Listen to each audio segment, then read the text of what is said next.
Good afternoon to everyone present here today. I, Aditi Jaiswal, would like to extend a warm welcome to everyone in this 2 days online workshop on developing leadership skill among budding entrepreneurs organized by BIT of campus Lalpur. Today, in this event, we have invited our guest speaker who was very kind enough to accept our invitation despite having a busy schedule, Sri Surendra Sharma. Sir will be talking on the topic government support to young entrepreneurs. A special welcome to all the STEAM faculty members, other guests, and my dear friends. Mr. Sharma is an Assistant Director, MSME Ranchi, Government of India. He is closely associated with the advising the government of policy formulation and promotion and development of MSMEs, evolving and coordinating policies and programs for development of MSMEs and ancillaries to large industries. I am immensely convinced that his expertise, which he will share with us, will add value to our knowledge base and will assist us in every aspect. Over to you, sir, to take up the talk further. Oh, thank you, ma'am. Uh,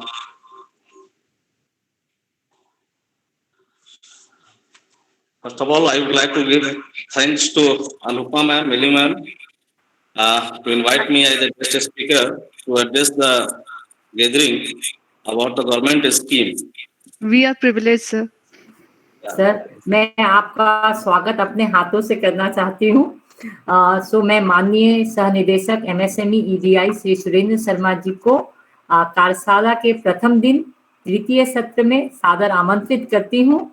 And dear participants, today we have with us an expert in the area of entrepreneurship. Sir will be enlightening us with the government policies, support system available for the entrepreneurs. And महोदय, आपसे मैं अनुरोध करती हूँ कि आप आज के सत्र का आरंभ करें। धन्यवाद।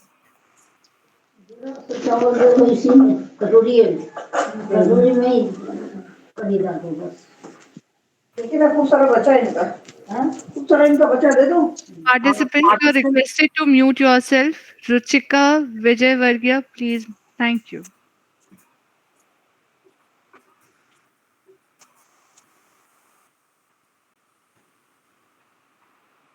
I'm just sharing the PPT, ma'am.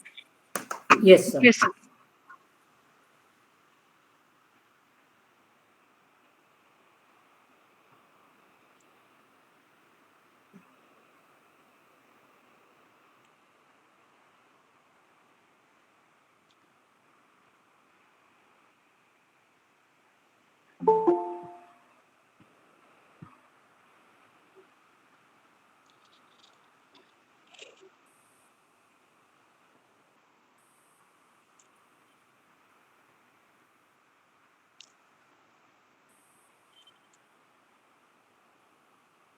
Is it visible? Sir हाँ सर, आ गया sir. Yes, it's appeared. Sir बस इसको स्लाइड शो में कर देना होगा। Yeah. Okay.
सर शायद शिफ्ट F5 करने से भी हो जाएगा। शिफ्ट और F5 एक साथ दबने से वो चला जाएगा स्लाइड शेयर में।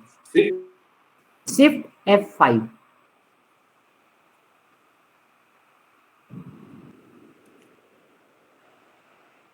एक साथ करना होगा सर, शिफ्ट और F5 को। और सर नहीं हो रहा तो हम लोग ऐसे ही कंटिन्यू कर लेंगे उसमें।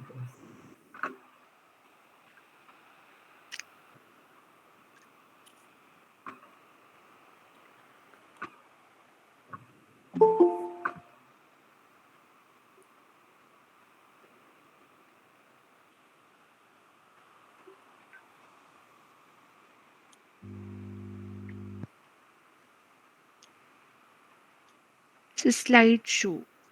हाँ सर, हाँ एक और सर पीछे जाइएगा तो हाँ यही स्लाइड शो सर फर्स्ट वाला।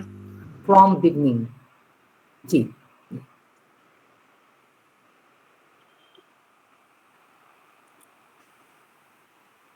Now, it is okay? Yes, ठीक it है is. सर। नहीं आ रहा ना? Yes, ji it is okay, sir. Please continue, sir. Okay. So, uh, today I am very happy to address your budding entrepreneur of BIT Mesra. First of all, I would like to introduce about the Ministry of MSME, Government of India. Actually, the introduction of MSME is the MSME sector is an important pillar of Indian economy. It contributes greatly to growth of Indian economy.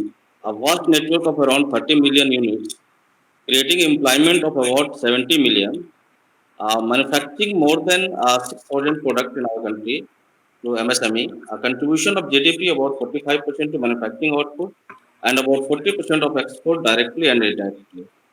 आप कह सकते हैं कि it is the second largest employment generation sector after the agriculture in the country. So it is a very vast network in MSME, and you can also say we can also say that it is the growth of engine for the development of our country. MSME Development Institute, Ranchi is the field office of Ministry of MSME, Government of India, the promotion and development of micro, small, and medium enterprises by extending various policy, promotion, measure, program, and scheme formulated by the ministry. Uh, Major service provided by this office is consultancy to the prospective as well as existing entrepreneur. Entrepreneurship development program organized with the prospective entrepreneur in different sector with the different field. Economic information, disseminate the economic information. Marketing assistance provided to the existing entrepreneur in the domestic as well as the international level. Technology and quality upgradation. Support provided by the OPS schemes and scheme implementation through the various industry and information dissemination. These are the major services provided by this institute. First of all, I would like to introduce about the actually who is MSME, है ना? Actually हम किसको कहेंगे MSME? Micro, small and medium enterprise. We are talking about the MSME, ना? So MSME, micro, small and medium enterprises. So earlier, the definition of micro, small, and medium enterprises was classified and distinction between the manufacturing and service sector, and there was the three subsector, the micro, small, and medium in manufacturing and service sector. But now there are the revised MSME classification and the composite criteria, which has been included on 1st July 2020, and there is a new definition of MSME uh, uh, with the composite criteria is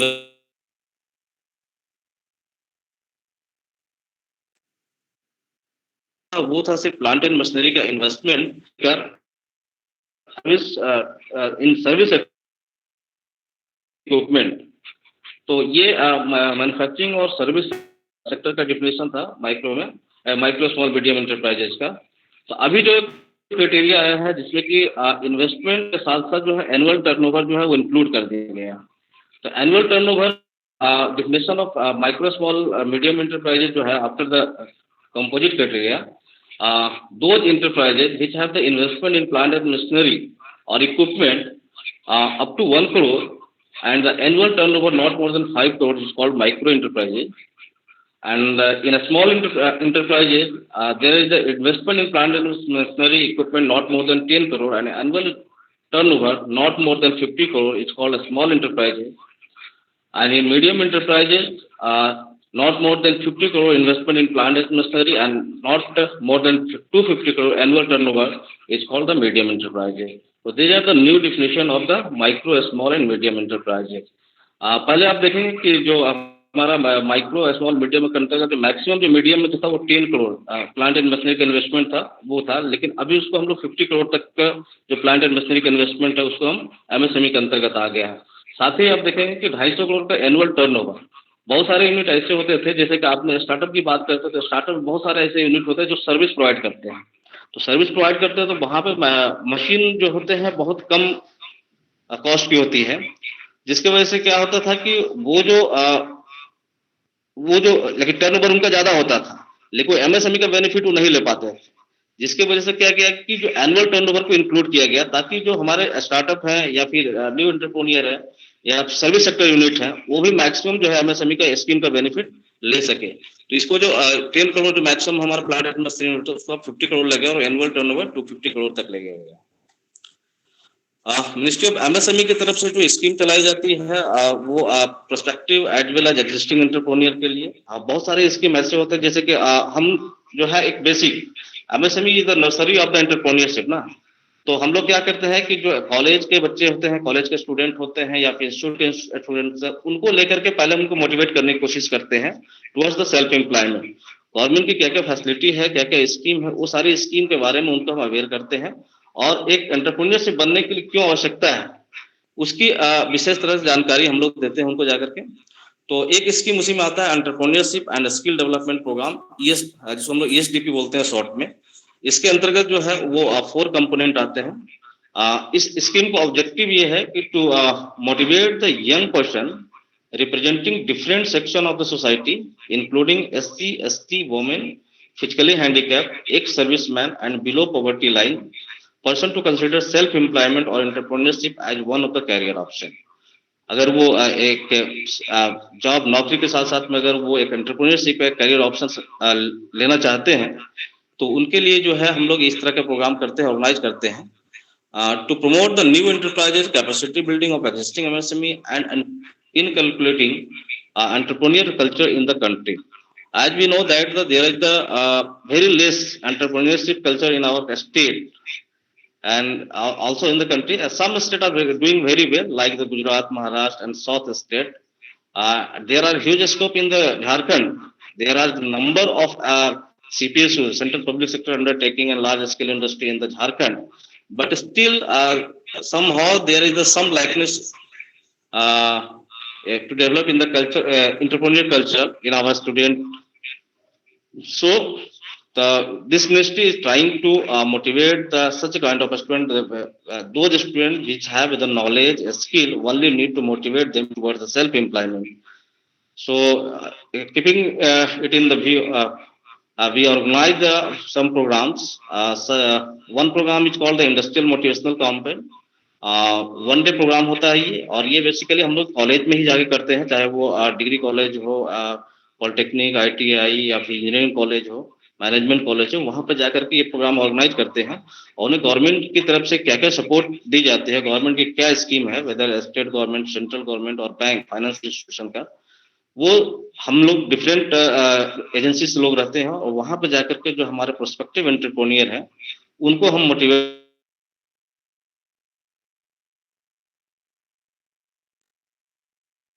जो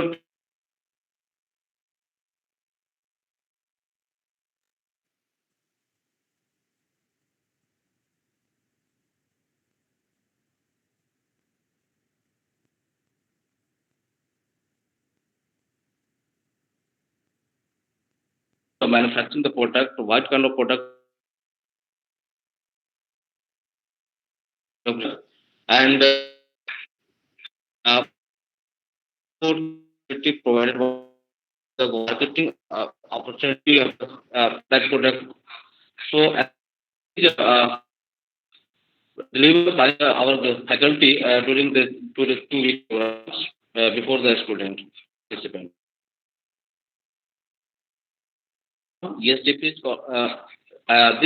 these training program aim at conducting a special and development program like in 25%.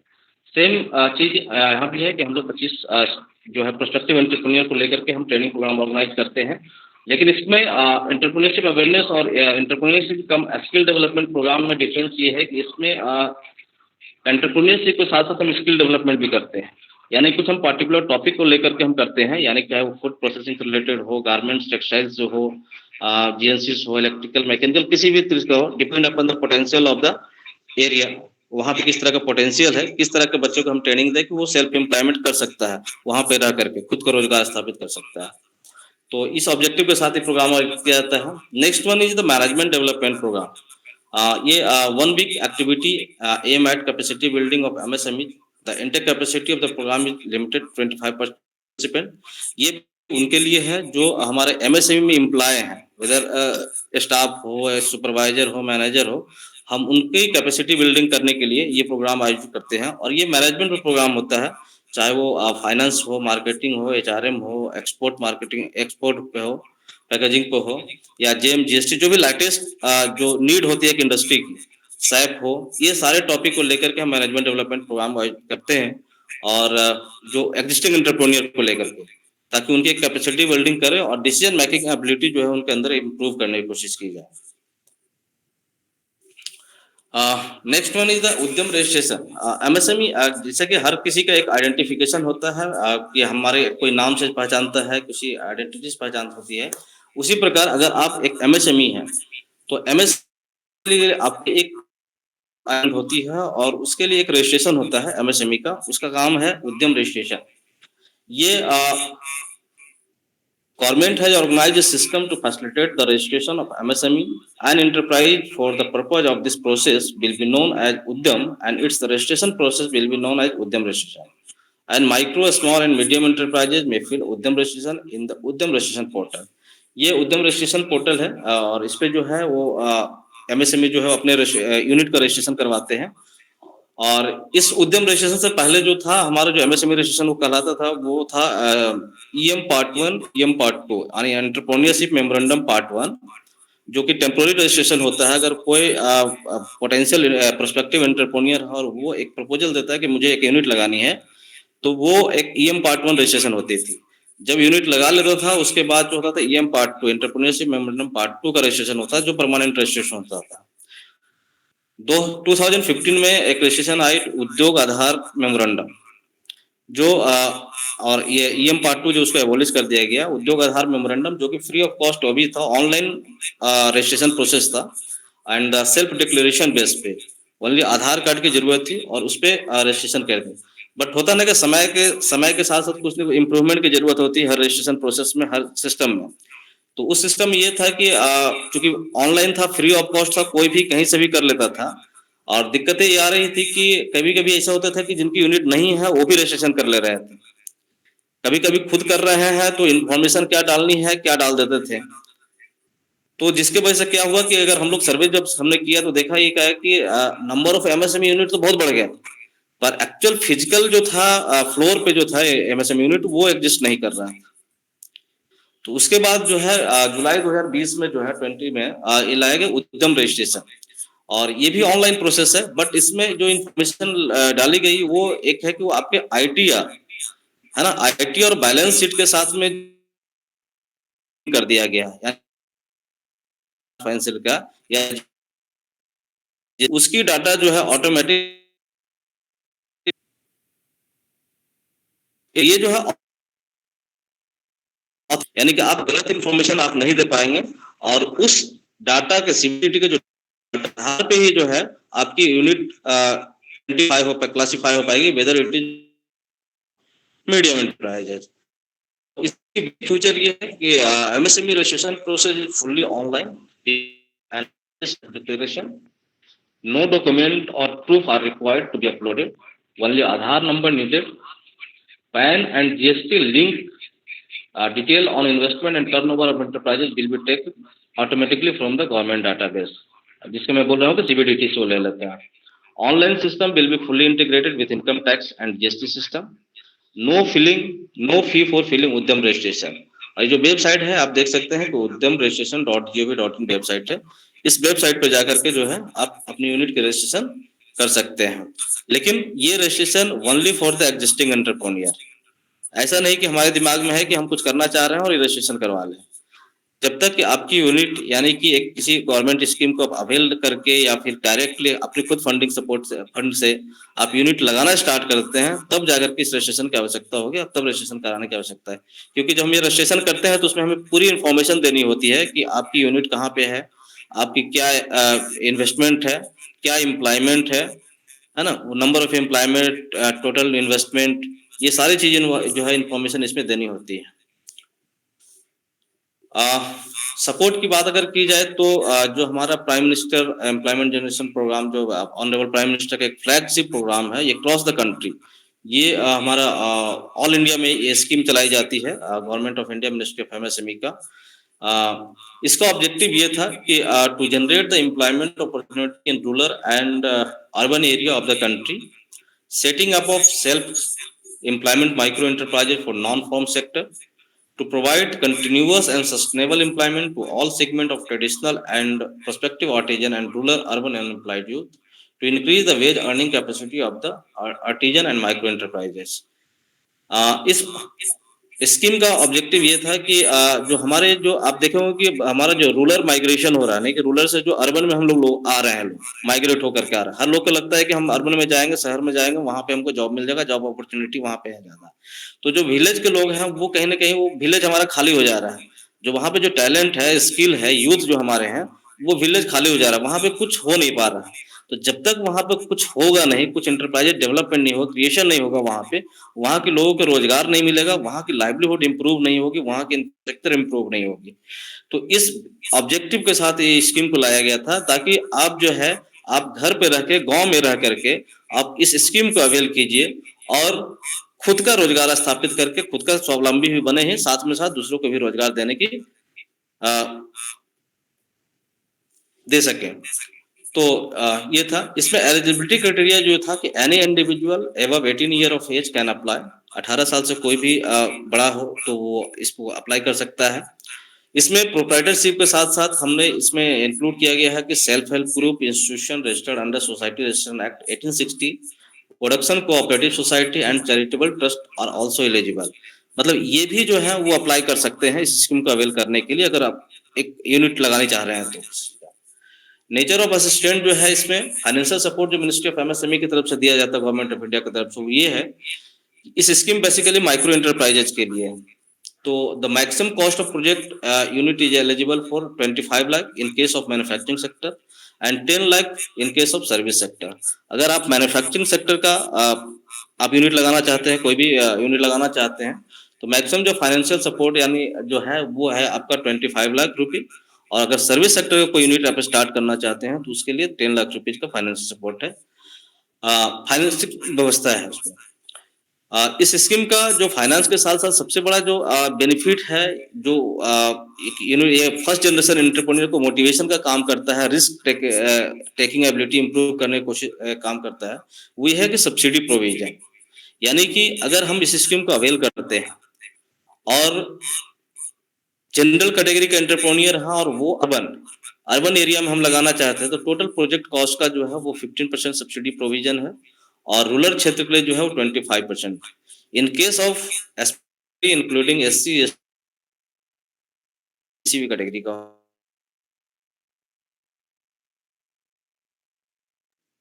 करके, और urban क्षेत्र में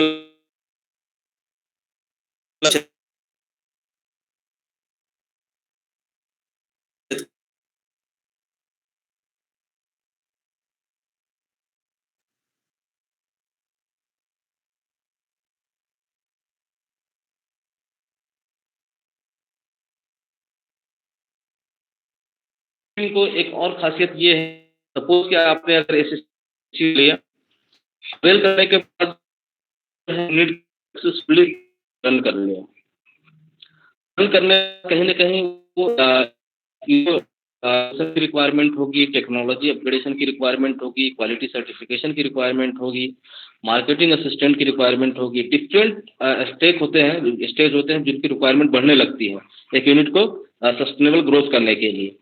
तो उस case में जो है after completion of 3 year the first PMAJP scheme, second financial assistance will be provided up to 1 crore under the same scheme to the entrepreneur. तो आप देख सकते हैं कि अगर मान लिया आपको एक्सपेंशन करना पड़ता है, टेक्नोलॉजी अपग्रेडेशन करनी है या फिर सर्टिफिकेशन लेनी है, जहाँ भी फाइनेंशियल सपोर्ट करें, तो आप 1 करोड़ रुपया फाइनेंस ले करके आप इस चीज को अपने यूनिट को अपग्रेड कर सकते हैं। और इस 1 करोड़ पे भी जो है 15% सब्सिडी प्रोविजन दिया गया है। तो अगर मान लिया 50%, इट मीन्स कि आपको मैक्सिमम जो 15 लाख जो है आपको सब्सिडी गवर्नमेंट ऑफ इंडिया की तरफ से दी जाती है। इस स्कीम को इम्प्लीमेंट करने के लिए जो है वो there are 3 implementing agency at district level. The scheme is implemented by the Khadi and village industry commission, जिसको हम लोग KVIC बोलते हैं शॉर्ट में, as the nodal agency at the national level. At the state level, the scheme is implemented through the KVIC Directorate, State Khadi and Village Industry Board and District Industry Center। तो ये 3 एजेंसियां हैं जो इस scheme को implement करती है, और हर डिस्ट्रिक्ट में, पूरे भारतवर्ष में जितने भी डिस्ट्रिक्ट है, हर डिस्ट्रिक्ट के लिए फिजिकल और फाइनेंशियल टारगेट तीनों एजेंसियों को दी जाती है कि आपको इतने नंबर ऑफ यूनिट लगानी है और इतनी सब्सिडी मार्जिन आपको गवर्नमेंट की तरफ से प्रोवाइड की जाएगी।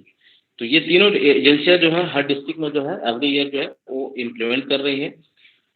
इसको अप्लाई करने के लिए आपका एप्लीकेशन जो है ऑनलाइन मोड में है, only online application is accepted.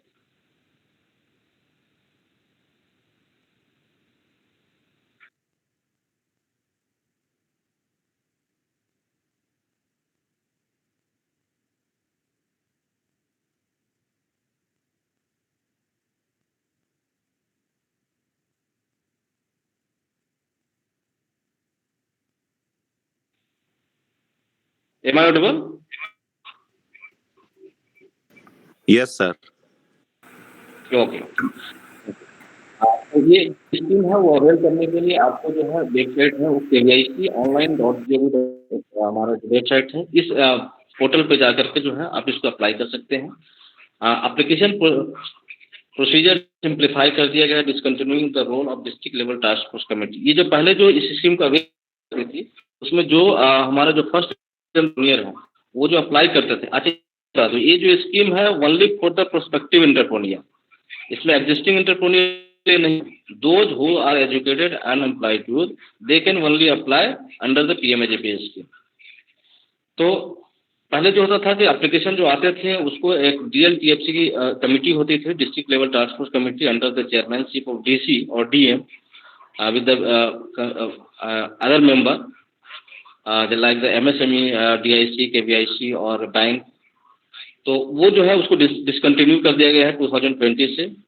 Implementing agency permitted to forward the application to the bank directly by adopting score card evolution. इसमें एक चीज इन्वॉल्व किया गया जो हमारा सबसे जो ये था कि स्कोर कार्ड जब हम ऑनलाइन अप्लाई करते हैं तो ऑनलाइन करते हैं कि एक स्कोर कार्ड का फॉर्म है उसमें जो RBI reserve bank of India की तरफ से प्रोवाइड किया गया है फाइनेंशियल इंस्टीट्यूशन के द्वारा, कि आपको इस स्कोर कार्ड में जो नंबर ऑफ क्वेश्चन है 10 to 12 नंबर ऑफ क्वेश्चन है जिसके अंदर पूछा जाता है कि आपके ऊपर कितने डिपेंडेंट हैं, आपकी अपनी घर है या नहीं है, आपकी इंश्योरेंस है या नहीं है, इस तरह का क्वेश्चनर है। और उस पर हर क्वेश्चन पे जो है मार्क्स है, अगर वो मार्क्स ऑब्टेन करके अगर हम 60% एंड एबव मार्क्स अगर ऑब्टेन करते हैं तभी जो है नोडल एजेंसी जो है वो रिकमेंड करके कंसर्न बैंक को ये एप्लीकेशन आपको फॉरवर्ड कर finance.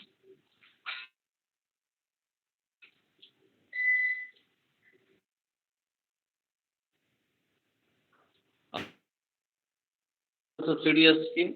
This is called also called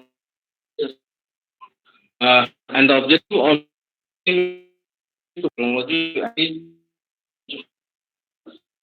and proven technology 51 upgradation project with or without expansion and new project are eligible।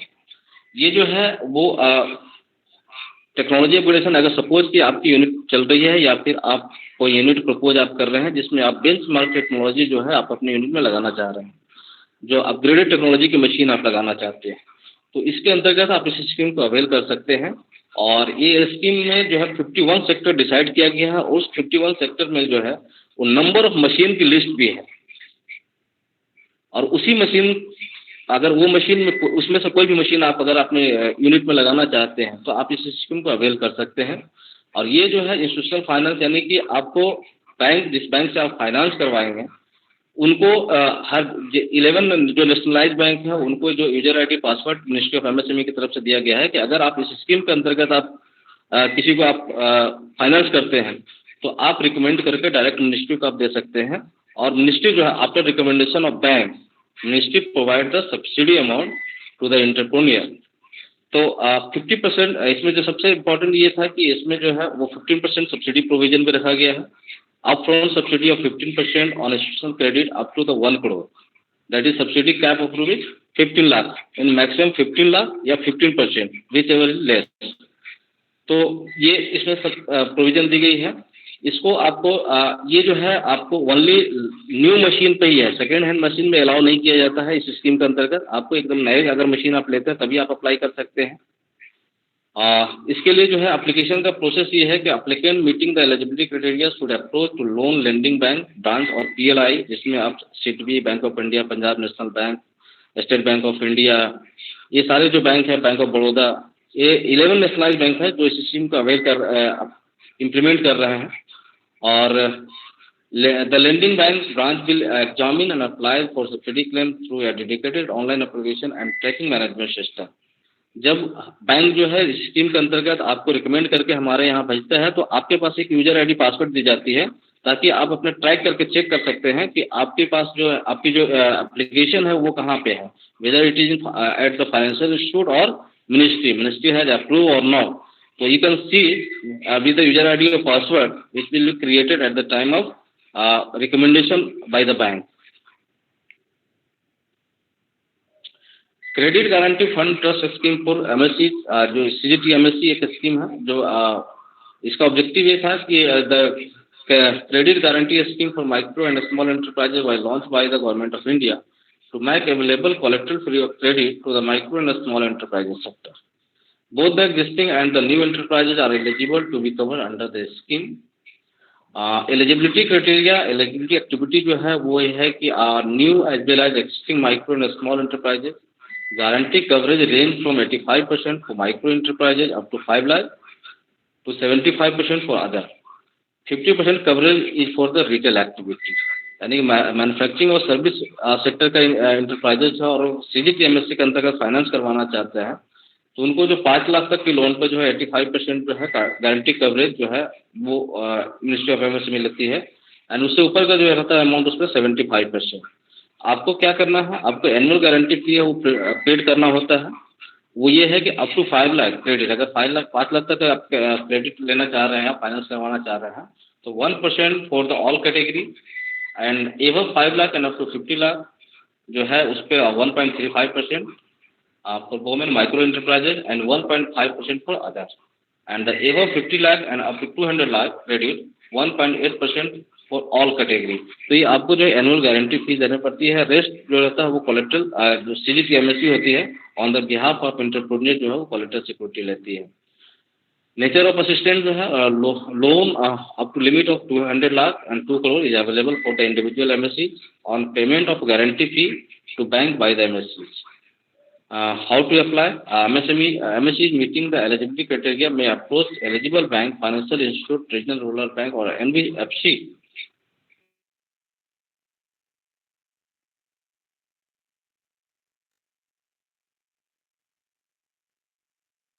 बताओ है कुछ चेक लाइफ कुछ check Sir, your voice is breaking, sir. Your तो voice is breaking, sir. Okay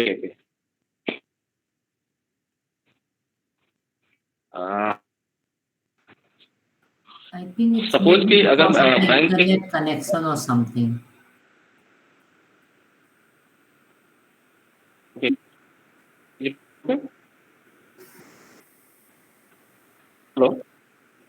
yes sir. Okay. किसी को करोड़ का अगर loan bank finance कर रही है तो ये बैंक की भी रिस्पॉन्सिबिलिटी होती है कि हम उनको एक टेक्नो इकोनॉमिकल फिजिबिलिटी चेक करें कि उनके प्रोजेक्ट जो है वो फिजिबल और वायबल है या नहीं, या हम उतने अमाउंट दे रहे हैं तो क्या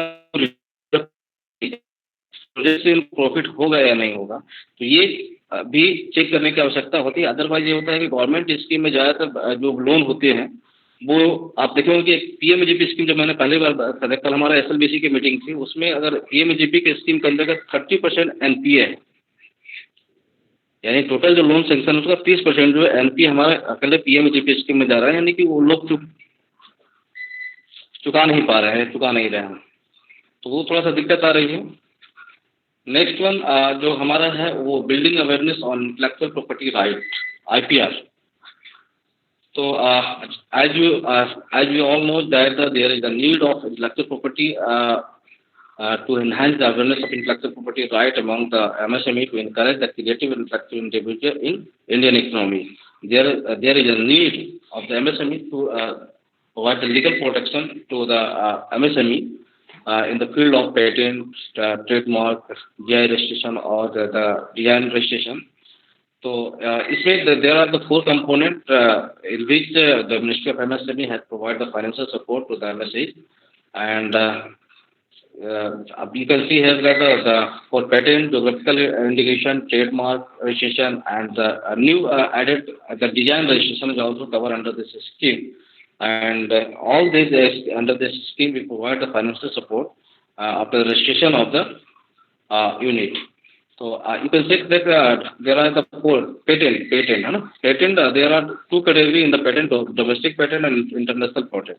Suppose someone is creating the new technology, new design of machine, and they want to take the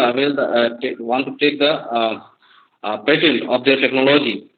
So after the getting the patents from the consult agency or organization, they can get the financial support from the Ministry of MSME in the domestic patent at the rate of ₹1 lakh per patent, and for international patent 5 lakh per patent.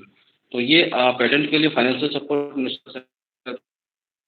GI registration जो विशेष करके जो किसी विशेष क्षेत्र के लिए दिया जाता है, अगर वो जोग्राफिकल इंडिकेशन का रजिस्ट्रेशन होता है वहाँ के किसी प्रोडक्ट का, उसके लिए भी 2 लाख जो है पर केसेज जो है वो फाइनेंशियल सपोर्ट दी जाती है। ट्रेडमार्क जैसे कोई यूनिट है और वो यूनिट जो है वो अपने प्रोडक्ट की या फिर शॉप की, अपने कंपनी की जो है वो डिजाइन लोगो अपना बना करके लगाना चाहता है, जिससे कि एक आइडेंटिफिकेशन हो, उनकी ब्रांडिंग हो कि हाँ ये जो प्रोडक्ट है वो हमारे यहाँ बनाया गया है। और अगर वो ट्रेडमार्क लेना चाहते हैं तो ट्रेडमार्क में भी जो है वो 10,000 फाइनेंशियल सपोर्ट दी जाती है।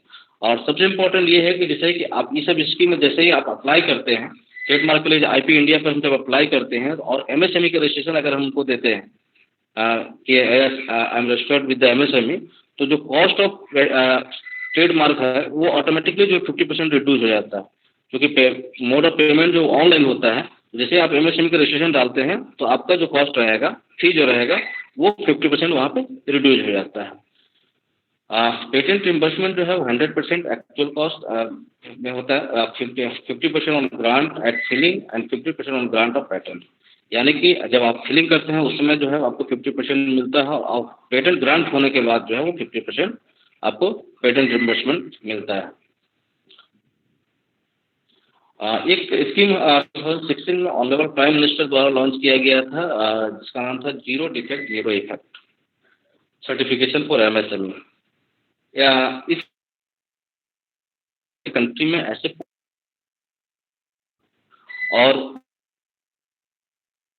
बैड इम्पैक्ट, इस ऑब्जेक्टिव के साथ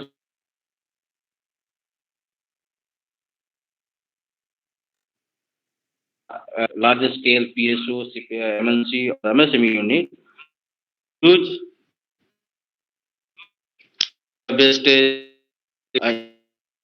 efficiency in their industry। सारे जो टूल्स है और इसके अंदर ऑब्जेक्टिव ये था कि developing an ecosystem for zero defect and to promote the adoption of quality tools system in MSME to encourage MSME to constantly upgrade their quality in product and process manufacturing with adoption of JET process and without impacting environment, to support Make in India campaign as to develop professional in the area of JET. अगर हम बात करें जाए, जैसे कि आप देखोगे कि पहले जो हमारे यूनिट में होता था कि आईएसओ सर्टिफिकेशन ली जाती थी, ली जाती अभी भी है। तो आईएसओ सर्टिफिकेशन जो होता था डिफरेंट लेवल पे होता है। जैसे अगर क्वालिटी के लिए आईएसओ सर्टिफिकेशन की बात करें तो आईएसओ 9000 लेते थे, आईएसओ 14000 सेफ्टी एंड हेल्थ के लेते थे, एनवायरमेंट के लिए आईएसओ 18000 लेते थे, फूड सेफ्टी के लिए 20000 लेते थे, इंफॉर्मेशन सिक्योरिटी के लिए 27000 लेते थे। तो इस different kind of ISO certification था जो यूनिट अवेल करता था, लेता था, अपने depend upon the nature of product and unit.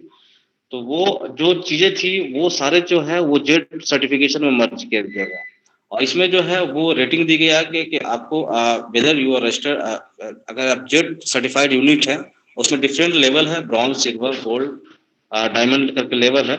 तो इससे एक आपकी ब्रांडिंग होती थी। अगर ब्रॉन्ज लेवल का जेड सर्टिफिकेशन आपकी यूनिट के है तो आपकी एक आइडेंटिफिकेशन होती है, ये जो है वो क्वालिटी किस लेवल की क्वालिटी प्रोडक्ट होगी इनके यूनिट की, या इनकी मैन्युफैक्चरिंग प्रोसेस है वो किस लेवल की होगी। अगर सिल्वर है तो उनके लिए अलग है, गोल्ड है तो उनके लिए अलग है। तो बेनिफिट ये है कि इसमें अभी जो है रिसेंटली कई जो मिनिस्ट्री है वो जेड सर्टिफाइड यूनिट को प्रेफरेंस प्रिविलेज दे रहे हैं। जैसे कि हम रेलवे की बात करें तो अगर आप जेड सर्टिफाइड यूनिट हैं और अपने गुड्स को जो है फ्लाइट चार्ज उनको होती है, ट्रेन में आप बुक करते हैं गुड्स को सप्लाई करने के भेजने के लिए, तो उसमें 5% 10% जो है वो डिस्काउंट कर दिया गया रेट में, अगर आप जेड सर्टिफाइड हैं तो।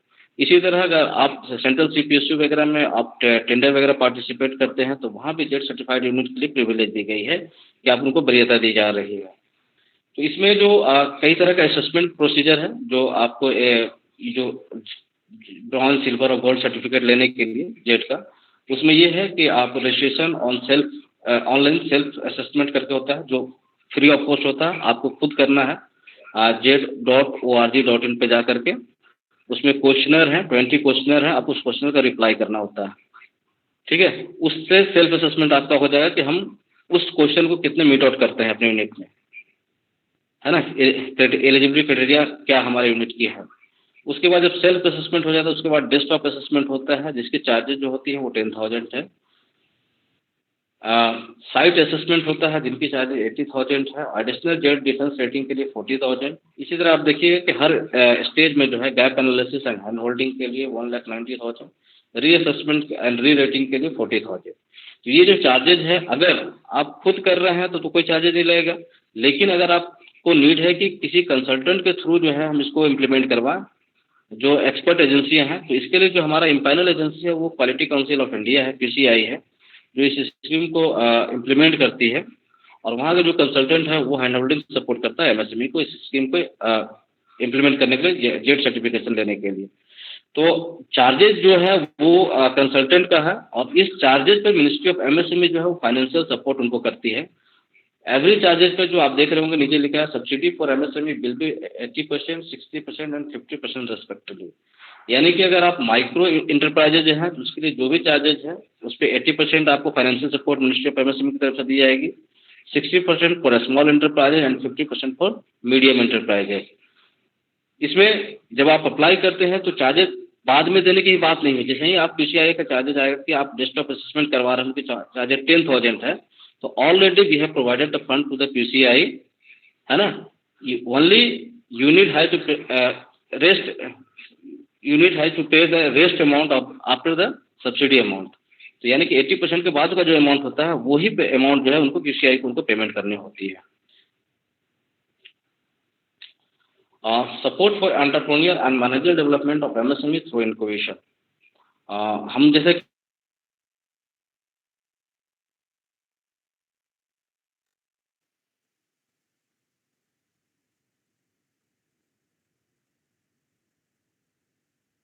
एंड टेक्नोलॉजी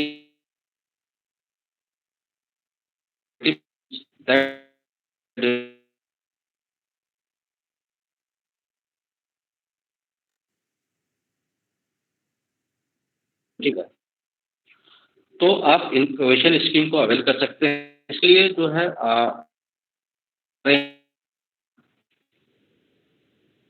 जो ऐसा IT हुआ, टेक्नोलॉजी होस्ट आ गया। आपकी झारखंड होस्ट एक आपका ISM IIT धनबाद है और आपका झारखंड गवर्नमेंट टूल रांची में है। दोनों को जो है आपका as a host institute under the incubation scheme जो है मिनिस्ट्री ऑफ MSME की तरफ से अप्रूव किया है। इंस्टीट्यूट है, NGO है या फिर कॉलेजेस है, वो एज ए होस्ट इंस्टीट्यूट जो है अप्लाई कर सकता है रजिस्टर्ड होने के लिए। Student Udyam registration MSME can apply to the registered host institute for developing and nurturing the idea. इसमें दो कंपोनेंट है। एक कंपोनेंट ये है कि हम सपोर्ट करते हैं एक इंस्टीट्यूशन को, ऑर्गेनाइजेशन को, इंडस्ट्री को, कॉलेज को, जहाँ पर एक बेसिक इंफ्रास्ट्रक्चर है और एक आइडिया को नर्चर करने के लिए, तो वो हमारे यहाँ अप्लाई कर सकते हैं एज ए होस्ट इंस्टीट्यूट कि हाँ हम होस्ट इंस्टीट्यूट बनना चाहते हैं और वहाँ पर जो नए आइडिया आ रहे हैं उनको हम नर्चर कर सकते हैं। हमारे पास इंफ्रास्ट्रक्चर है, टेक्निकल एक्सपर्टाइज है, उस तरह का प्रोजेक्ट हैंडलिंग का एक्सपर्टाइज है ना, फैकल्टी उस तरह के हैं, हमारे पास सेटअप उस तरह का है। तो अगर उनके पास में है तो वो जो है एज ए होस्ट इंस्टीट्यूट बनने के लिए हमारे यहाँ अप्लाई कर सकते हैं। होस्ट इंस्टीट्यूट बनने के लिए अगर आप अप्लाई करते हैं और हमारा स्टीयरिंग कमेटी जो है अगर उनको लगता है कि हाँ ये होस्ट इंस्टीट्यूट बनने की स्थिति में है, ये एलिजिबिलिटी क्राइटेरिया को मीट आउट कर रहे हैं, तो उनके लिए जो है वो अप टू 1 करोड़ जो है for procurement and installation of relevant plant and machine including hardware and software जो है वो मिनिस्ट्री ऑफ MSME की तरफ से दी जाती है।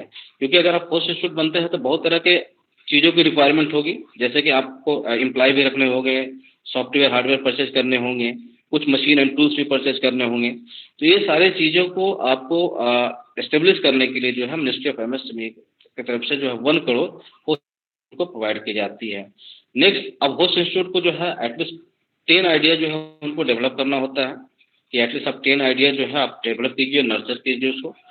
और अगर कोई स्टूडेंट हो, MSME हो, उनके पास आइडिया और होस्ट इंस्टीट्यूट को जाता है और अगर होस्ट इंस्टीट्यूट रिकमेंड करके हमारे यहाँ भेजता है कि हाँ ये इनकी आइडिया जो है वो इनोवेटिव है और इनको रिकमेंड किया जा सकता है, इनको सपोर्ट किया जा सकता है, तो पर आइडिया जो है मिनिस्ट्री ऑफ MSME जो है वो 15 लाख रुपया वो फाइनेंशियल सपोर्ट करती है थ्रू द होस्ट इंस्टीट्यूट। इनक्यूबेटरी को जो है हम लोग डायरेक्ट सपोर्ट नहीं करते हैं, थ्रू होस्ट इंस्टीट्यूट। यानी कि होस्ट इंस्टीट्यूट जब रिकमेंड करके हमारे यहाँ पर भेजेंगे क्या इनकी आइडिया है वो इनोवेटिव है, तो हम पर आइडिया 15 लाख रुपए जो है उनको सपोर्ट करते हैं। एक बार जब आइडिया नर्चर हो जाता है, डेवलप हो जाता है, उसके बाद रिक्वायरमेंट आती है कि भैया अब इसको जो है वो कमर्शियल में कैसे कन्वर्ट किया जाए। क्योंकि जब आइडिया तो नर्चर होता है एक लेबोरेटरी बेस में या फिर एक वर्कशॉप बेस पे, एक इंस्टीट्यूशन लेवल पे, अब उसको अगर उससे बाहर निकालनी है, हमको फील्ड में लेके जाना है, तो फील्ड में लेना है, एक यूनिट सेटअप करनी है उसकी, तो वहाँ पर भी फंड की रिक्वायरमेंट होती है। उस केस में भी जो है up to 1 crore as seed capital support to appropriate incubatory in the form of soft loan, interest free loan, equity participation, grant और कॉम्बिनेशन ऑफ दिस जो है वो दिया जाता है। आप लोग को जानकर खुशी होगी कि अभी जो हमारा है MSME हैकाथॉन स्टार्ट हुआ है 10 मार्च से 24 मार्च तक। तो आप जो बच्चे या जो स्टूडेंट या MSME जो हमारी बात को सुन रहे हैं, अगर आप अपनी आइडिया को इस स्कीम के अंतर्गत फाइनेंशियल सपोर्ट लेना चाहते हैं, नर्चर करवाना चाहते हैं, तो झारखंड में जो 2 हमारा इंक्यूबेशन सेंटर है, आपका झारखंड गवर्नमेंट टूल या IIT धनबाद, आप अपनी जो है अपनी आइडिया को वहाँ पर ले जाइए, बताइए। अगर वो टेक्निकल कमेटी रिकमेंड करके हमारे यहाँ भेजता है, ठीक है, तो आपको जो ये फाइनेंशियल सपोर्ट 15 लाख का है वो आपको आइडिया को नर्चर करने के लिए फाइनेंशियल सपोर्ट दी जाएगी। और ये जो डेट है वो 10 मार्च टू 24 मार्च, इसी बीच में आपको अप्लाई करना है। अगर आप वहाँ नहीं जा पा रहे हैं, आपको घर पे रहकर ऑनलाइन, क्योंकि ऑनलाइन ही व्यवस्था है, प्रोविजन है, तो आप innovation.msme.gov.in पे जा करके आप इस स्कीम को इस में इम्प्लीमेंट अप्लाई कर सकते हैं।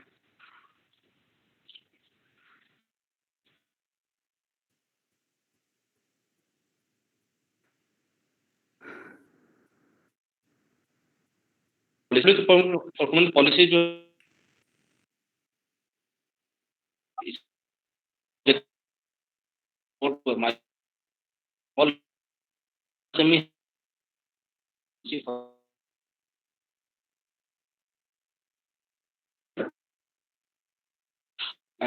Act 2006, which is effective from 1st April and has become 2015. तो ये जो है अप्रैल 2012 में लाएंगे, और आफ्टर अप्रैल ऑनवर्ड, अप्रैल 2015 ऑनवर्ड जो है इसको मैंडेटरी कर दिया गया। मैंडेटरी ये किया गया कि every central government department, ministry, CPSC has ensured to procure their store requirement from MSCs 25% from MSCs। यानी कि जो आपकी जितने भी सेंट्रल गवर्नमेंट डिपार्टमेंट है, CPSC है, मिनिस्ट्री है, उनको इंश्योर किया गया कि आपकी जो एनुअल रिक्वायरमेंट है यानी एनुअल प्रोक्योरमेंट है उसका जो 25% है वो आपको माइक्रो एंड स्मॉल एंटरप्राइज से परचेज करना है। And out of 25%, 4% reserve for the SC/ST entrepreneur and 3% are reserve for the women entrepreneur. तो ये बहुत ही इम्पोर्टेंट है एक मार्केटिंग सपोर्ट के, मार्केटिंग, क्योंकि हमारे जो छोटे उद्यमी होते हैं, माइक्रो स्मॉल एंटरप्राइजेस, उनको मार्केटिंग की बहुत दिक्कतें आती है। वो अपने आप को इस लेवल में नहीं होते हैं कि वो थोड़ा इलेक्ट्रॉनिक मीडिया या प्रिंट मीडिया के द्वारा अपने प्रोडक्ट को एडवर्टाइज करें, तो या फिर उनको एक बड़े PSU में या मिनिस्ट्री में अपने प्रोडक्ट को सप्लाई कर सकें। तो अगर तो उनके लिए ये पॉलिसी लाई गई ताकि जो है हर मिनिस्ट्री जो है वो हमारे छोटे उद्यमी से है जो है उनके प्रोडक्ट को परचेज करे ताकि उनकी मार्केटिंग जो है वो इनहेंस हो। इसके लिए 358 आइटम जो है एक्सक्लूसिवली रिजर्व कर दिया गया है कि ये आइटम जो है आपको माइक्रो और स्मॉल एंटरप्राइज से ही परचेज करना है। इसके अलावा इसमें जो बेनिफिट है वो ये है कि the public procurement policy is applicable for manufacturing of good and service rendered by MSC। Traders, sole agent, distributor are excluded to avail the benefit of public procurement policy and work contract is not covered under the provision। इसमें आप देख रहे होंगे कि traders को इनको involve नहीं किया, ओनली मैन्युफैक्चरिंग और सर्विस प्रोवाइडर जो है वही जो है इस पॉलिसी को अवेल कर सकते हैं, और ट्रेडर जो है सोल एजेंट है या डिस्ट्रीब्यूटर है उनको एक्सक्लूड किया गया है, बाहर रखा गया है, वो इस पॉलिसी को अवेल नहीं कर सकता है। नेचर ऑफ असिस्टेंट, इसमें अगर सबसे इम्पोर्टेंट जो बेनिफिट है वो ये दिया जाता है कि tender set free of cost exemption from the payment of earnest money deposit.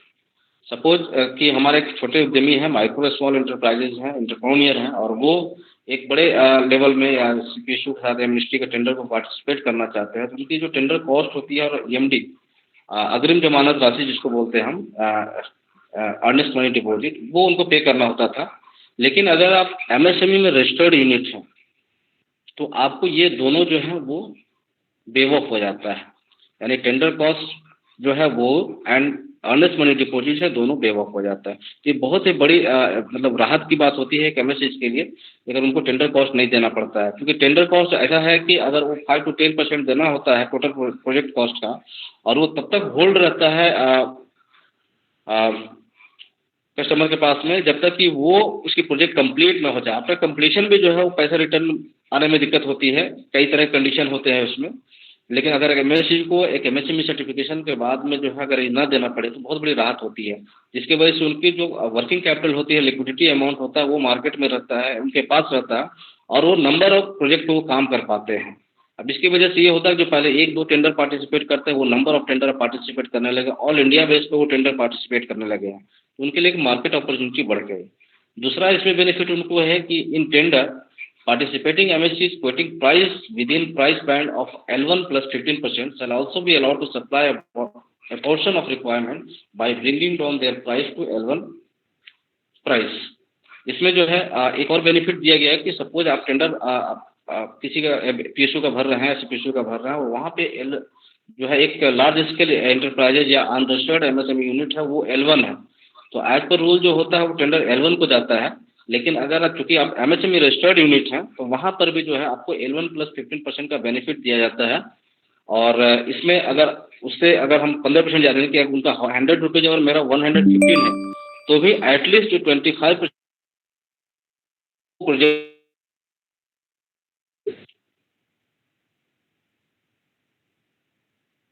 Marketing support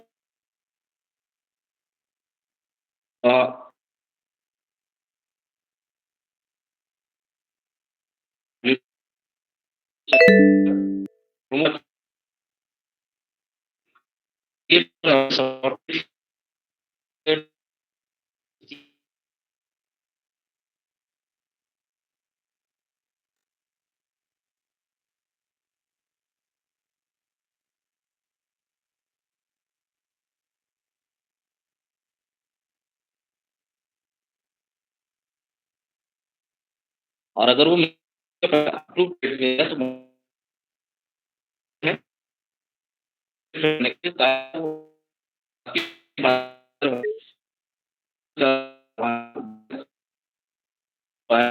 कर सकते।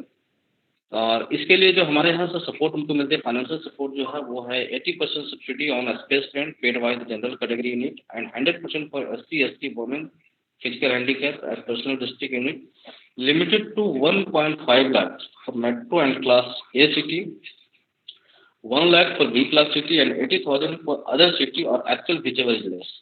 इसमें आप देख रहे हैं कि जो आपकी स्टॉल चार्जेज होगी वहाँ पे जाने का, उस स्टेट फेयर का, जैसे अभी हम लोग 10 से 12 लोगों को हमने प्रगति मैदान में भेजा था इंटरनेशनल ट्रेड फेयर में, तो वहाँ जो स्टॉल चार्जेस था 1,35,000 था। लेकिन हमारे जो यहाँ से जो रिकमेंड होकर गए उन लोगों को फ्री ऑफ कॉस्ट जो है उनको स्टॉल चार्जेस दिया गया था, उनको कोई खर्चे नहीं दिए गए थे। तो इस तरह से उनको एक बड़ा एक प्लेटफॉर्म मिलता है मार्केटिंग के लिए, अपने प्रोडक्ट को डिस्प्ले करने के लिए, नए बायर्स सर्च करने के लिए। इसके अलावा जो है 100% of contingency expenditure subject to maximum 25,000 और actual whichever is less travel expenditure for one representative. अगर यूनिट का कोई जो रिप्रेजेंटेटिव वहाँ जाता है, वन रिप्रेजेंटेटिव, उसके आने जाने का खर्चा है या कुछ ले जाने का जो खर्चा होता है, उसमें भी जो है वो हम 25,000 जो है वो फाइनेंशियल सपोर्ट करते हैं। इस स्कीम के अंतर्गत in same financial year maximum 2 event जो है वो आप रिम्बर्समेंट का अलाउ है उनको, आप 2 ट्रेड फेयर में आप सेम फाइनेंशियल में पार्टिसिपेट कर सकते हैं और इसको अवेल कर सकते हैं।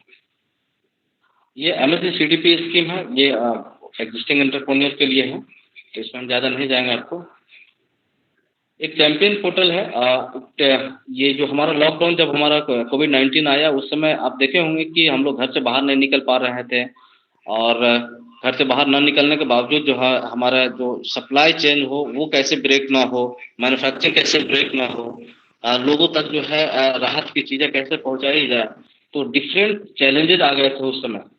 और उसको स्मूथ करने के लिए कहीं ना कहीं एक लाइटिंग की ज़रूरत थी, एक नेटवर्क की ज़रूरत थी, एक सिस्टम की ज़रूरत थी, जिसके तहत क्या है कि डिफरेंट जो मिनिस्ट्री है, डिपार्टमेंट है, whether state government, central government, financial institution, other implementing agency, वो सभी को एक कॉमन प्लेटफॉर्म पे लाने की ज़रूरत थी, ताकि आप ऑनलाइन जो है वो घर से ही आप कोऑर्डिनेट कर सकते हैं हर चीज़ों को। और उस समय जो है एक चैंपियन पोर्टल लॉन्च की गई थी मिनिस्ट्री ऑफ MSME की तरफ से, और इसका बेसिक ऑब्जेक्टिव ये था कि to help the MSME in the difficult situation in term of finance, raw material, labour, commission etcetera, to help the MSME capture new opportunity including manufacturing of medical item accessory. आप देख रहे हो कि medical की कितनी problem आ रही थी, accessory का, इक्विपमेंट का, जो गारमेंट बड़ी बड़ी यूनिटें थी वो भी मास्क, सैनिटाइजर और PPE किट वगैरह बनाने लगी थी। To identify the spark, that is the bright MSME who can withstand a present and become national international champion. There is a central control room in Delhi, state control room in different states. So ये जो है under the chairman secretary, वो जो है central control room है, और field में जो है फील्ड इंस्टीट्यूशन है, वहाँ पे जो 68 फील्ड ऑफिसेज है, वहाँ पे स्टेट कंट्रोल रूम बनाया गया है। अगर किसी भी तरह का आप एक MSME हैं और आपको किसी भी तरह का इन्फॉर्मेशन की जानकारी लेनी है, आपको सजेशन देनी है, आपको या किसी भी डिपार्टमेंट से कोई ग्रीवांसेज है रिलेटेड टू MSME, तो आप इस चैंपियन पोर्टल पे जा करके जो है आप लॉन्च कर सकते हैं। Officer of MSME will redress your grievances with in estimated times 3 or 4 days। Initiative उस समय जो लिया गया, हमारा रिसेंट इनिशिएटिव वो था कि 3 lakh crore collective free automatic loan for business including MSME and 1.5 lakh more added during the second wave of pandemic under ECLGSS। जो आप जो है अभी हमारे यूनिट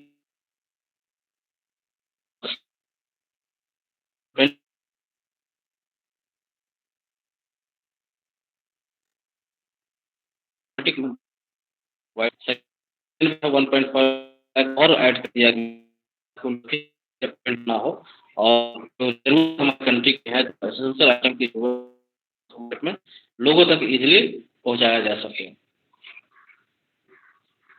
अगर झारखंड की बात की जाए तो सेंक्शन जो 1825 करोड़ जो था, डिस्बर्समेंट 1632 था, ये 21 का ये कभी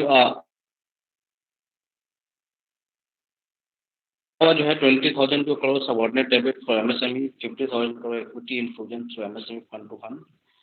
एक और जो इम्पोर्टेंट लाया गया तो उसमें था global tender to be disallow 200 crore, यानी कि अगर आप इंडिया में कोई भी टेंडर है और वो 200 करोड़ तक का टेंडर है तो ग्लोबल टेंडर को डिसअलाउ कर दिया गया था, यानी कि जो हमारे 200 करोड़ तक का जो टेंडर हमारे कंट्री के लोग ही पार्टिसिपेट करेंगे, यानी माइक्रो स्मॉल मीडियम एंटरप्राइजेस वाले लोग ही पार्टिसिपेट करेंगे, बाहर के लोग नहीं करेंगे।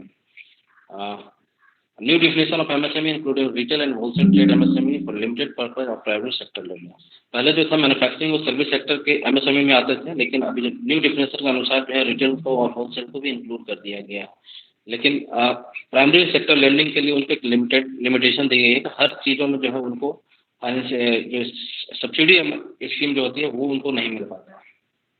जेम रजिस्ट्रेशन की बात करेंगे तो 3,46,270 जो है एमएसएमई सेलर है एंड सर्विस प्रोवाइडर है इंडिया। जेम जो है वो भी एक मार्केट अपॉर्चुनिटी है, गवर्नमेंट ई मार्केट प्लेस। इसमें है कि आप जितने भी सेंट्रल गवर्नमेंट डिपार्टमेंट है, स्टेट गवर्नमेंट, उनको एक बोला गया है कि आप जो है आपकी जो ऑफिस इक्विपमेंट की रिक्वायरमेंट जो है वो आपको जेम से ही परचेज करना है। तो हम सभी एमएससी से भी रिक्वेस्ट करते हैं कि आप अगर अपने प्रोडक्ट को सेल करना चाहते हैं थ्रू आउट द इंडिया तो आप जेम को जरूर रजिस्टर करवा लें। अगर झारखंड की बात की टोटल रजिस्टर्ड एमएसएमई यूनिट अगर ये है तो हमारा 56,750 जो है MSME unit Jharkhand, and out of this 54,209 जो माइक्रो एंटरप्राइजेज है, 2,315 जो है स्मॉल एंटरप्राइजेज एंड 226 जो है वो मीडियम एंटरप्राइजेज है। तो ये एमएसएमई रजिस्टर्ड यूनिट है। इसके अलावा जो मैन्युफैक्चरिंग, इसमें जो out of the registered total registered unit manufacturing enterprises जो है वो है आपका 15,396 and out of their 14,363 are micro enterprises, 917 are small enterprises, 116 are medium enterprises. In service enterprises, total registered MSME unit in service enterprises are the 41,354, and out of this, 39,846 are micro, and 1,398 are small, and 110 are medium enterprises. So these are the total registered MSME units as per the MSME Udyam registration. So this is all about from my side. Over to you, ma'am.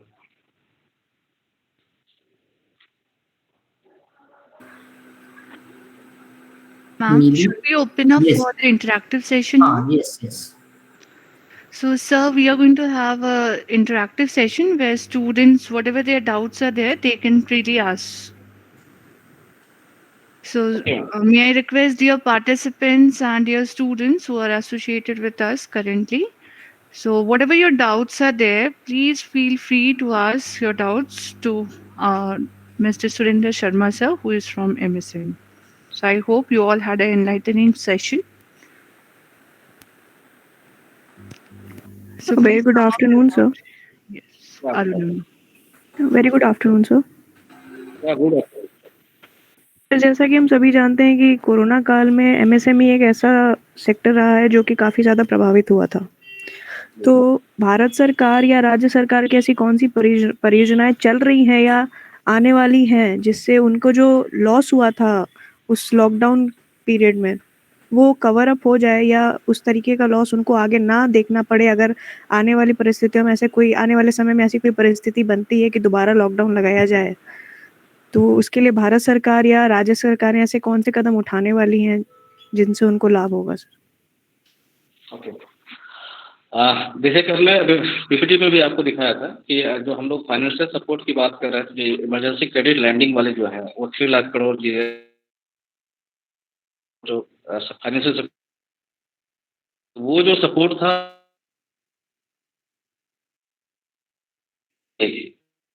वो एक तरह से कि ये इस दरमियान वाले जो इससे क्या था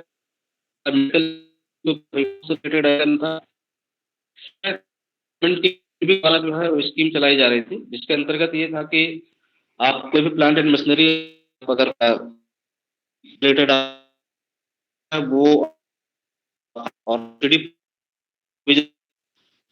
आज हमारे भविष्य तो आपके के बाद देखो थी कि बड़े बड़े मॉल में जो है बड़े बड़े सूट और कपड़े जो है महंगे महंगे पड़े रह गए और लोग मास्क बेच करके लाखपति और करोड़पति बन गए। जी सर। तो ये मार्केट ऑफ के लिए सबसे बड़े कपड़े जो था मिठाई की, आज वो सबके लिए मतलब इजी टू यूज हो गया, मतलब हर जगह वो पहुंच गया, वो हर लोग के जहन में है। अब देखो हर घर में जितने मेंबर है उसके पास डबल ट्रिपल जो है मास्क सैनिटाइजर अवेलेबल है। और मैम ये बता रहा हूँ आपको कि नेक्स्ट जब आएगा, आज के डेट में हम लोग इतने नंबर ऑफ इस तरह का ओपन करवा दिए हैं, क्योंकि जब ये कोविड फर्स्ट आया था उसमें मैं वाराणसी में पोस्टेड था। तो during the covid period more than 50 unit only the Varanasi Chandauli sector में जो था वहां पे हम लोगों ने mask, sanitiser, PPT kit, face shield, जितने भी यूनिट थे वो सारी चीजों को हम लोग प्रोजेक्ट कंसल्टेंसी दिया, फ्री ऑफ कॉस्ट लगाने की कोशिश की, गवर्नमेंट की सपोर्ट देने की कोशिश की, और कहीं भी फाइनेंशियल सपोर्ट देने की कोशिश की, और कहीं भी इंटरेस्ट नहीं आया। फूड प्रोसेसिंग यूनिट को इसी तरह से सपोर्ट दिया गया। मिनिस्ट्री ऑफ फूड प्रोसेसिंग का 50% financial support scheme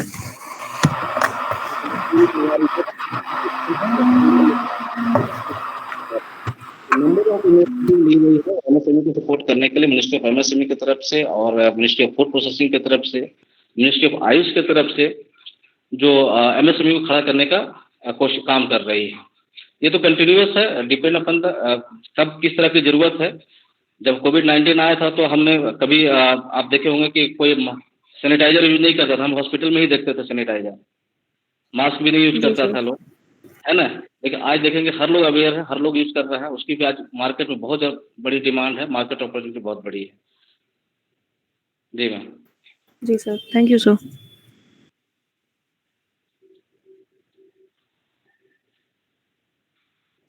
Any other question?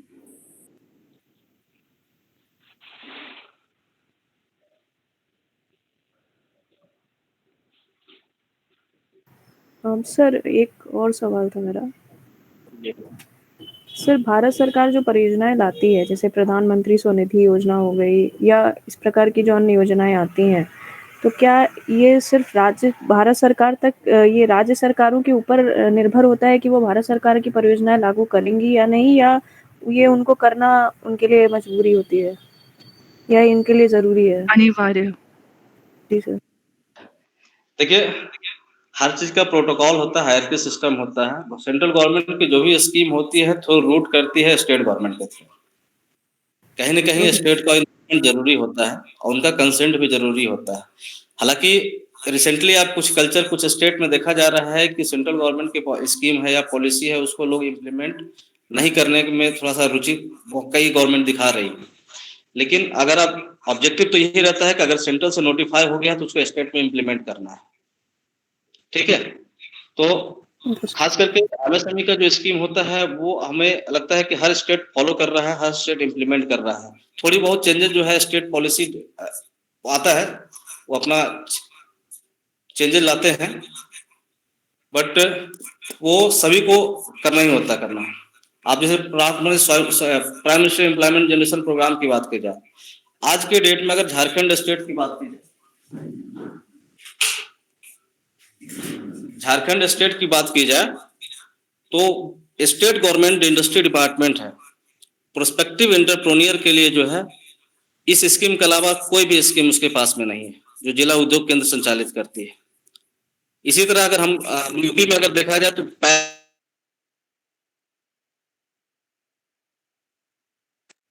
हर डिस्ट्रिक्ट के लिए अलग, तो वहां पे स्टेट को था। लेकिन हम यहाँ पर हमने जब देखा तो यहाँ पर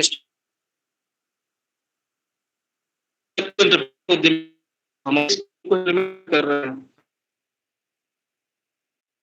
हर स्टेट फॉलो कर रही है, इम्प्लीमेंट करते हैं, कुछ हमारी स्कीम को रखते हैं खाली। जी मैम। Thank you sir.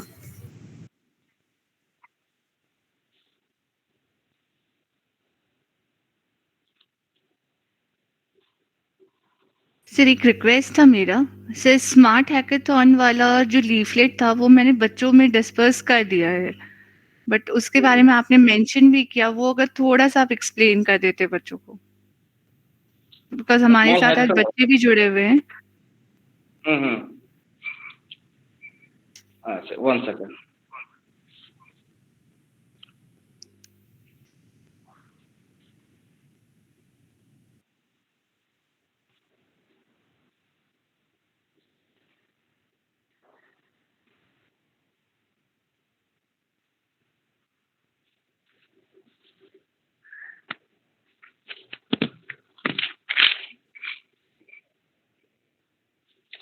हाँ, तो एमएसएमई हैकाथॉन मैम, ये जो 10 मार्च को जो लॉन्च किया ऑनरेबल मिनिस्टर नारायण राणे साहब ने लॉन्च किया, तो इसमें जो ये था कि अगर किन्हीं के पास में कोई आइडिया है, ठीक है, तो आप 10 से 24 मार्च के अंतर्गत जो है वो आप अप्लाई करिए। जब ऑनलाइन अप्लाई आप करते हैं तो उसमें आपको ये ऑप्शन पूछेगा कि होस्ट इंस्टीट्यूट, किस होस्ट इंस्टीट्यूट के थ्रू आप नर्चर होना चाहते हैं, ठीक है। तो झारखंड में मैंने बताया कि 2 हमारा होस्ट इंस्टीट्यूट है, एक आपका झारखंड गवर्नमेंट टूल रूम है, दूसरा आईआईटी धनबाद है, जो अप्रूव हमारा होस्ट इंस्टीट्यूट है।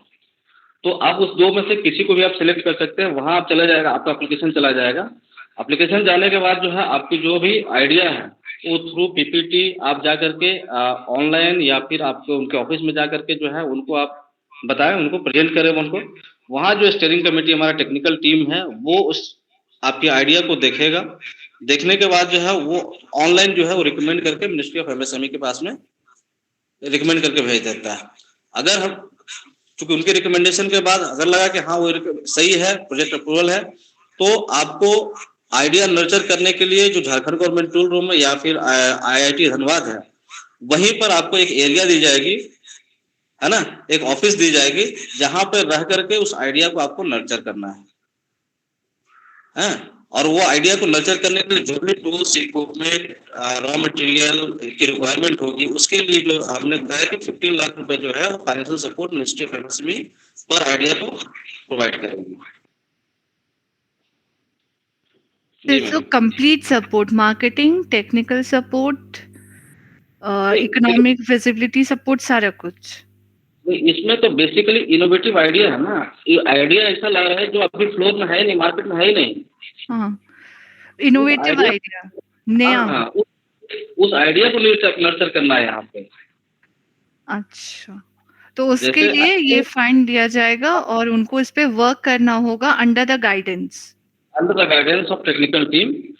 ओके, है ना। फिर जब वो आइडिया आपका नर्चर हो जाएगा, प्रूफ हो जाएगा आपको कि हाँ ये आइडिया जो है बेसिकली इनोवेटिव है, अभी तक इस तरह का आइडिया नहीं हमारे कंट्री में था। जैसे जब आया था ना ओला उबेर ये सब जब आया, या फिर स्विगी जब आया, है ना, तो वो एक इनोवेटिव आइडिया है ना कि आप गाड़ी हम बुक कहीं से भी कर ले रहे हैं या फिर खाना कहीं से भी मंगा ले रहे हैं, आप घर पे आ जा रहे हैं, आपको कहीं जाने की आवश्यकता नहीं हो रही है। उसी तरह से जैसे कि अभी झारखंड गवर्नमेंट टूल रूम जो है वो एक आइडिया इलेक्ट्रिक व्हीकल का किया है, सोलर बेस्ड। इलेक्ट्रिक व्हीकल तो बहुत हम लॉन्च है, लेकिन इसका कुछ आइडिया जो अभी इम्प्रूव हुआ था, तभी 10 मार्च को जो है वहाँ पे प्रेजेंटेशन भी था यहाँ पे जो आइडिया का। अब 4 आइडिया जो था आईआईटी धनबाद की तरफ से लाया गया था। उसमें था सोलर बेस्ड ड्रोन था, AI artificial intelligence enable solar based street light की डिजिटल पंच कार्ड था, और आर्टिफिशियल इंटेलिजेंस बेस्ड रोबोटिक। ये 4 प्रोजेक्ट पे वो लोग काम कर रहे हैं और उनकी प्रेजेंटेशन भी वहाँ पर हुई थी लॉन्चिंग के डे में। और ये जो था इलेक्ट्रिक मोटर व्हीकल पे काम कर रही है झारखंड गवर्नमेंट टूल रूम, एक प्रोजेक्ट को लेकर ये काम कर रही है। तो ये जब प्रूफ हो जाएगा कि हाँ इनकी आइडिया जो है वो बेस्ट है, ठीक है ना, हम कॉमर्शियल में इसको कन्वर्ट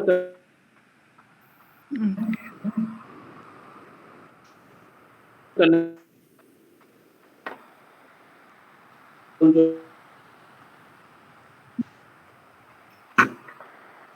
डेवलप करने के लिए दिया जाए,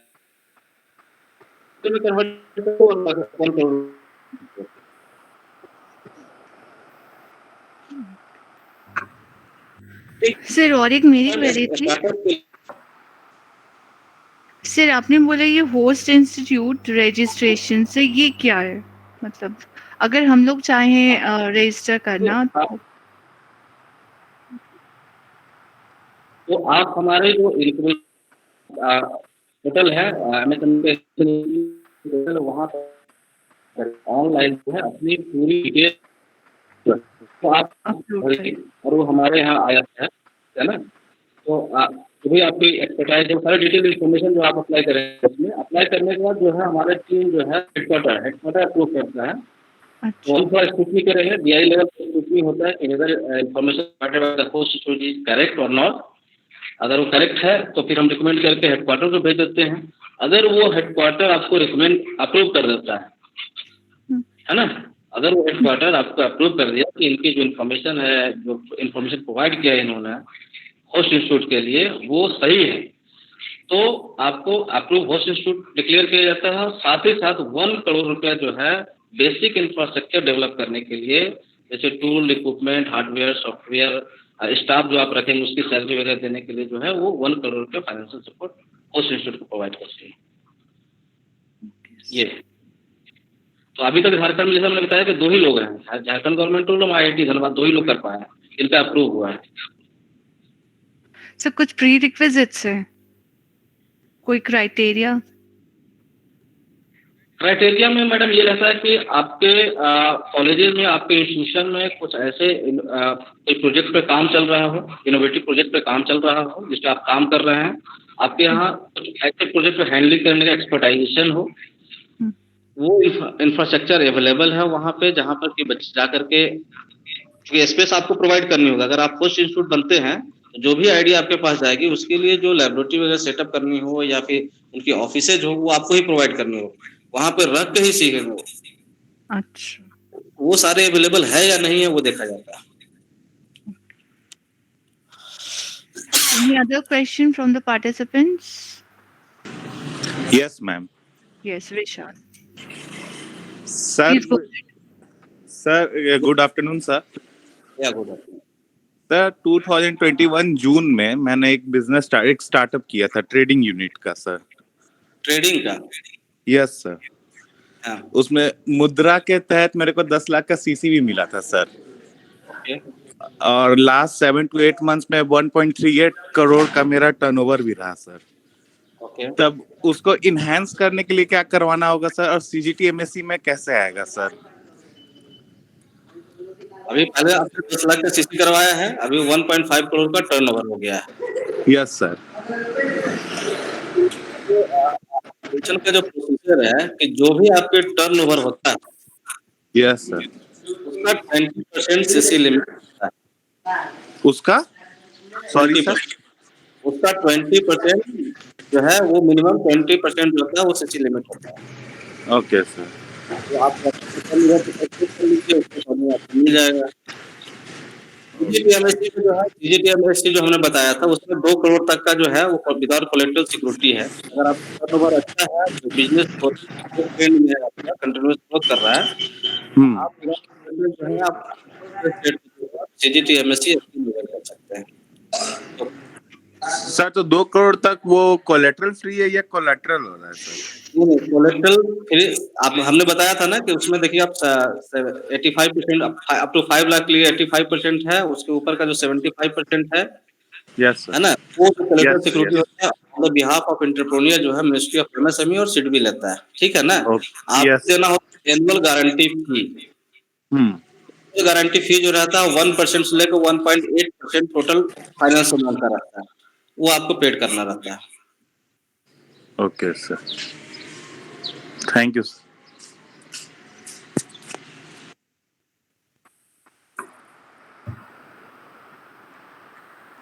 Any Any other participants? Any other query that you have? I think now we can request student coordinator to give the vote of thanks, and then I think Nidhi madam will be briefing the session. Student coordinator. Aditi? Yes, ma'am.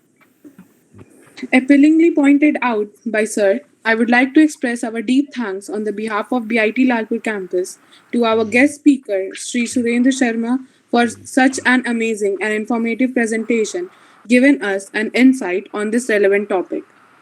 I also extend my gratitude to Dr. Vandana Bhattacharjee ma'am, director of our center, for providing us such a platform. My sincere thanks is directed to Dr. Anupama Sahai ma'am, Dr. Millie Datta ma'am, who took an effort to organize this workshop. Special acknowledgement to all my faculty members for joining this session and making this a great success. I also thank the working committee members who contributed in this workshop.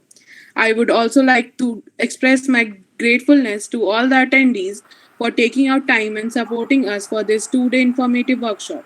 We look forward to conduct more such events hereafter and hope Surendra sir will join us in future too. Yes, tomorrow he is again joining us, I guess, at 11:45.